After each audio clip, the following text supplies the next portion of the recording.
तो कोरोना की तेज और धीमी होती रफ्तार और इसके साथ ही वैक्सीन की किल्लत को लेकर हमारे साथ तमाम संवाददाता जुड़ गए हैं। हमारे साथ मनीष शर्मा जुड़ गए हैं सीधे जयपुर से, दिल्ली से सुरभि काक हैं, इसके अलावा हमारे साथ मृत्युंजय सिंह मुंबई से हैं, निधि श्री पटना से हैं और रणवीर जुड़ गए हैं बनारस से। तो सबसे पहले जयपुर का रुख कर लेते हैं। मनीष शर्मा हमारे साथ हैं।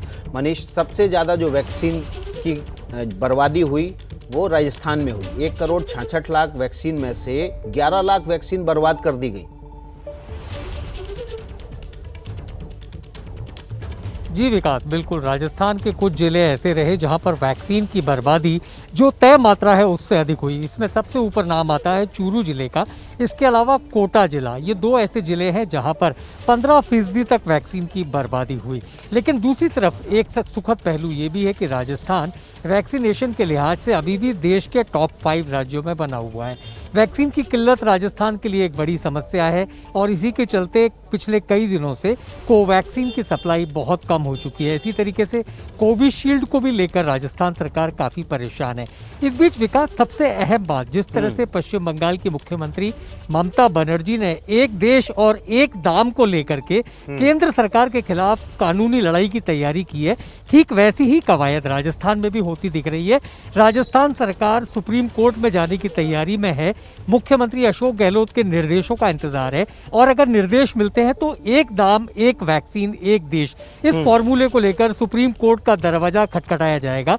क्योंकि जो वैक्सीन केंद्र को महज 150 रुपए में मिल रही है वही राज्यों को 300 रुपए में दी जा रही है और जब राजस्थान सरकार ग्लोबल टेंडर करती है तो यही वैक्सीन 450 रुपए में देने की बात कही जाती है। तो ये जो रेट्स का जो फर्क नजर आ रहा है उसे लेकर राजस्थान सरकार सुप्रीम कोर्ट में जा सकती है।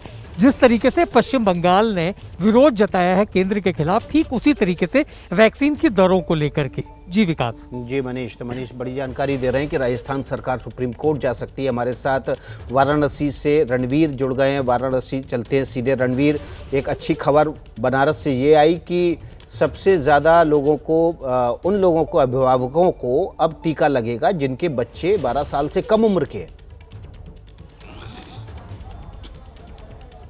जी विकास, जिस तरीके से उत्तर प्रदेश की 24 करोड़ की आबादी है, यहाँ पर वैक्सीन्स को बहुत फेजेस में लगाया गया।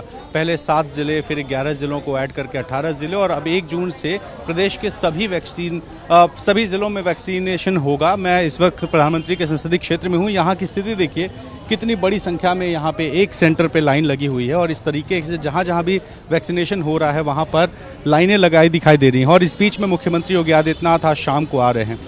मुख्यमंत्री ने एक बड़ा फैसला ये किया है कि जो भी ऐसे लोग हैं जिनके बच्चे 12 साल से कम उम्र के हैं, उन सभी लोगों को वैक्सीन दी जाएगी एक अलग सेंटर बना के, जिसको अभिभावक स्पेशल सेंटर कहा जाएगा। इसकी वजह यह है कि 3rd फेज की जो बात हो रही है कि 3rd वेव कोरोना का आएगा, तो 3rd वेव में बच्चे प्रभावित हो सकते हैं, इसकी आशंका व्यक्त की गई है और इसी को देखते हुए मुख्यमंत्री ने बड़ा फैसला लिया है।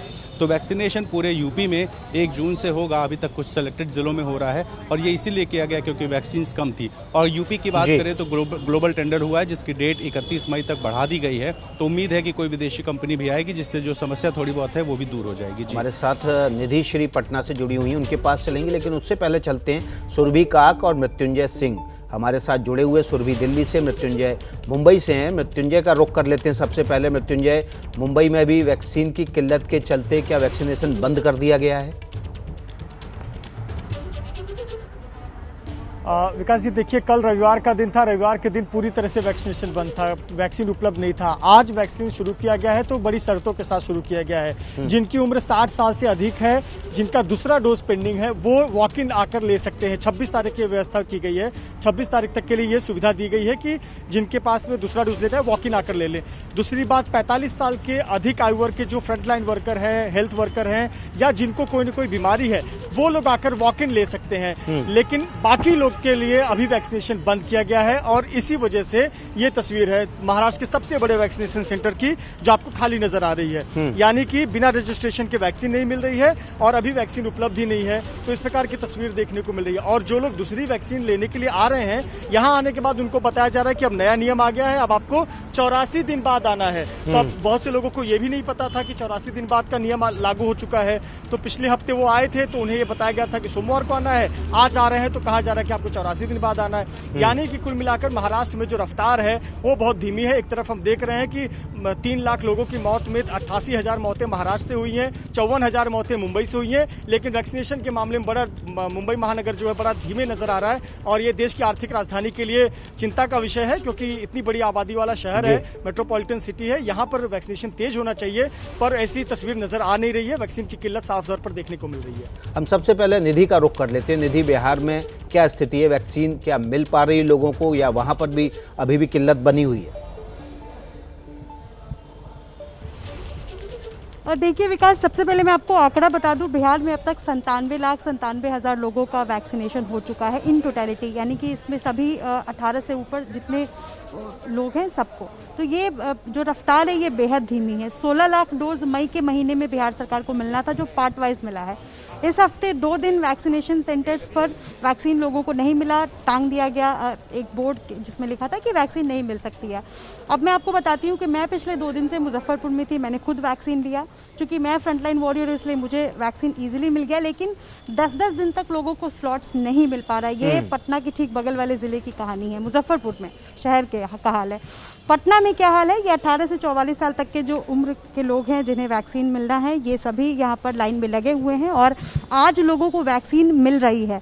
अब जैसे ये मैं इनसे एक बार ज़रा बात करना चाहूँगी। आपका क्या नाम है? काव्यांजलि। आपने कब स्लॉट बुक किया? कल रात में। कल ही बुक किया और मिल गया है। आपने कब स्लॉट बुक किया? कल। तो इन लोगों ने कल रात को स्लॉट बुक किया है और इन लोगों को जो है वो अभी वैक्सीनेशन मिल रहा है, लेकिन लोगों को दिक्कत हो रही है।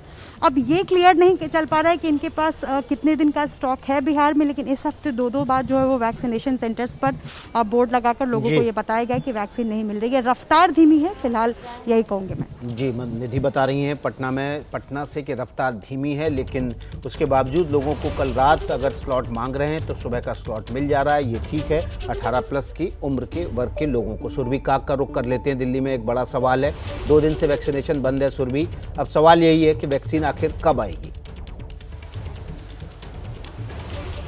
जी विकास, देखिए राजधानी दिल्ली का हाल कल हमने अपने दर्शकों को भी दिखाया था। कल हम राजधानी दिल्ली के अलग अलग सेंटर्स में गए थे। शनिवार से ही 18 से 44 साल तक के लोगों का वैक्सीनेशन जो है वो रोक दिया गया था और रविवार को भी कुछ ऐसी स्थिति थी कि 45 वर्ष से ज़्यादा आयु के लोगों के लिए भी वैक्सीनेशन उपलब्ध कल नहीं थी। जगह जगह सेंटर्स पर लोग जा रहे थे, लेकिन सेंटर्स के दरवाजे बंद थे। और आज की अगर मैं आपको जानकारी दूं विकास, तो कोवैक्सीन इस वक्त राजधानी दिल्ली में ख़त्म हो चुकी है। सुरभि काक बता रही हैं कि कोवैक्सीन की किल्लत है और वैक्सीन की किल्लत की वजह से देश की राजधानी दिल्ली में 2 दिन से वैक्सीनेशन रुका हुआ।